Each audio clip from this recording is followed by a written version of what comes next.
Para matiyak ang integridad ng 2025 midterm elections, random manual audit ng mga balota nagsimula na kaninang umaga. Kung paano ang proseso na yan, alamin sa sentro ng balita ni JM Pineda live. Angelique, 4 na lalawigan at lungsod na nga ang nagpadala ng kanilang mga ballot boxes dito sa Random Manual Audit Committee dito sa Pasay City kung saan binubuo nga yan ng 21 mga ballot boxes. Ngayong araw nga sinimula ng Random Manual Audit Committee ang pagbibilang ng mano-mano sa mga piling balota noong Hatol ng Bayan 2025. Binubuo nga ito ng nasa 762 na ballot boxes.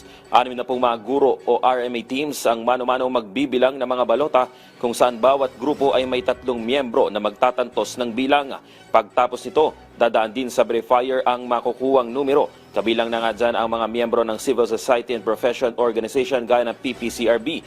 Titignan nila dito kung may discrepancy o pagkakaibang bilang ng mga RMA teams at election returns o yung mga bilang ng makina. Ko-compare ng team yung kanilang number na nakuha with the number appearing doon sa election return. Doon magkakaroon ng variances na tinatawag. No? So, mag-investigate sila doon sa variance na yon. Anong gagawin nila? I-check nila siguro yung kanilang recording, no? Baka nagkaroon sila ng error. They will exert every effort to determine ano yung cause ng variance kung marireconcile. Pag hindi nila ma-reconcile yan, titingnan ano yung total na variances, no? Abot ba ito ng 10? Lalambas ba ito ng 10? Pagka hanggang 10 lang ang variance for one ballot box, that will be accepted as, sige, okay na to.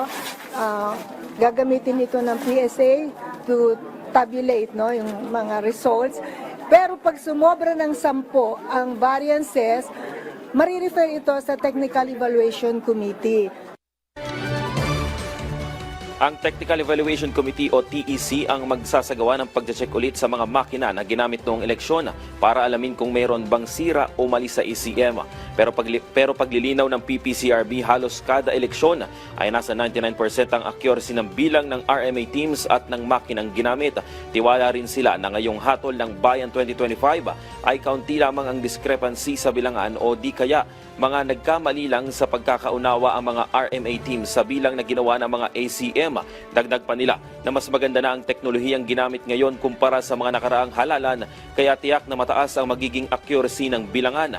Malaking tulong na rin daw ito para sa mga botante dahil alam nilang tama ang numero na inilabas ng ACM, lalo pa at makina ang mismong nagbilang ng boto. Mahalaga rin umano ang proseso para matignan ang accuracy ng mga makinang ginamit sa halalan. Importante ito kasi malalaman nila na yung kanilang balot na binasa ng makina, tiningnan din ng tao, no?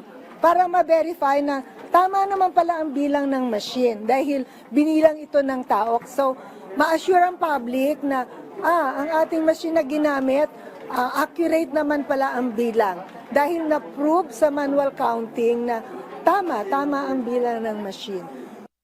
Yung bilang ng COMELEC, nasa 21 ballot boxes na ang naipadala sa RMA Committee. Kabilang nga dyan ang 4 na lugar kasama ang Mandaluyong, Muntinlupa, Caloocan at Ilocos Norte. Inaasahan naman na 4 pang lugar ang magpapadala ng kanilang mga ballot boxes ngayong araw.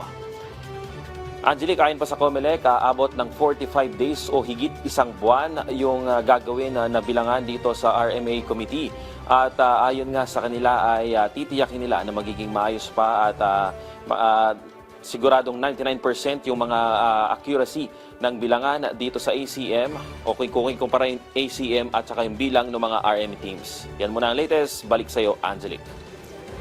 Alright, maraming salamat sa iyo, JM Pineda.